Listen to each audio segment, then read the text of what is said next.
Et bonjour à tous, me revoici pour une nouvelle vidéo. Alors en fait la dernière fois j'ai dit que ce serait sur un livre, bah en fait non, j'ai pas envie. Du coup je me suis dit, bah tiens, pour te rattraper, faut que tu fasses un truc. Du coup le truc que j'ai choisi de vous faire, comme vous l'avez vu au titre, c'est une découverte ou plutôt une présentation du manga Todag.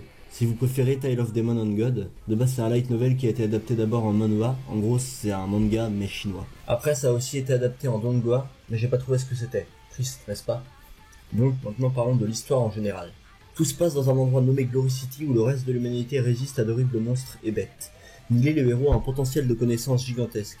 Le gars c'est Wikipédia, le Becherel conjugaison, orthographe, grammaire et le Larousse édition Prestige 2017. Non mais vraiment, c'est un puissant fond de connaissances, à tel point qu'il emmerde sa prof avec ça, qui provoque les plus hauts gradés de la ville, etc. Et tout ça vient du fait que ce petit chenapan vient du futur. En gros, il a trouvé un objet qu'il a réincarné en le lui quand il avait 13 ans. J'ai remarqué qu'on voit de plus en plus de mangas avec le délire des réincarnations, genre Re:Zero, Erased, La Traversée du Temps ou encore Quartier Lointain que je recommande vraiment fortement. Je vais commencer par les personnages. Pour le coup, le perso principal est sympa, mais j'ai du mal avec quelques aspects de son comportement, comme par exemple celui d'avoir une fixette sur une seule meuf. Ou encore sa fausse modestie. Par là, je ne dis pas qu'il est pas modeste, mais qu'il a la prétention de faire le modeste alors qu'il n'a pas besoin de l'être. Ouais, je sais, c'est pas facile à saisir. Même moi j'ai réfléchi à cette phrase pendant 10 minutes. Après, il a plein de bons aspects, comme le fait qu'il soit un dictionnaire vivant. Il ferme des bouches rapidement et sans effort, et qu'est-ce que c'est cool. Pas beaucoup de héros ont la capacité de répondre comme il le fait, et ça le rend bien plus appréciable qu'un Kirito ou qu'un Rito ou encore qu'un Naruto. Ne voyez pas là quelque chose de personnel. Nili, le héros, je le rappelle, est aussi grâce à ses connaissances celui qui aide tout le monde. Il permet à tous ses alliés de progresser en prévision des attaques des monstres. Et je dois avouer que cet aspect de sa personnalité est quand même plutôt appréciable. Après, pour ce qui est des autres persos, comment expliquer ça simplement? Il y en a beaucoup trop en fait. Dans le manga c'est parfaitement compréhensible, mais si je devais tous les énumérer, la vidéo durerait une demi-heure parce que oui, ce qui est bien dans Todag, c'est que chaque perso a son utilité.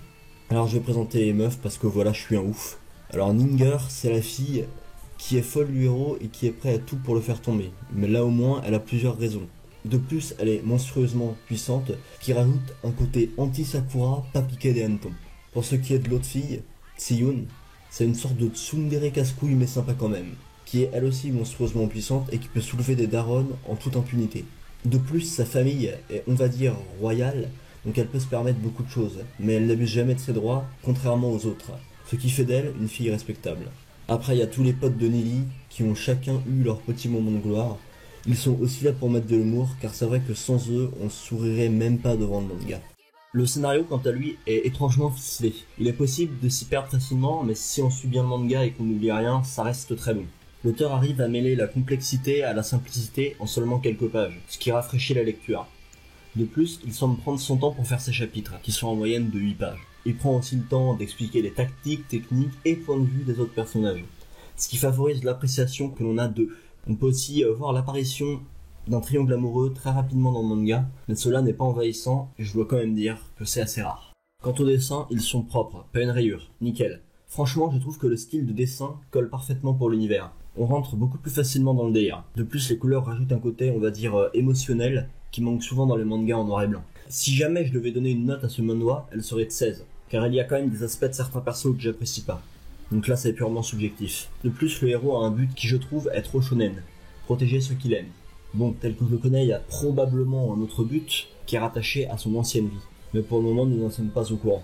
Bon, sur ce, moi je vous laisse. N'oubliez pas de mettre un like, de commenter et de partager, parce que ça fait toujours plaisir. Et sur ce, à plus.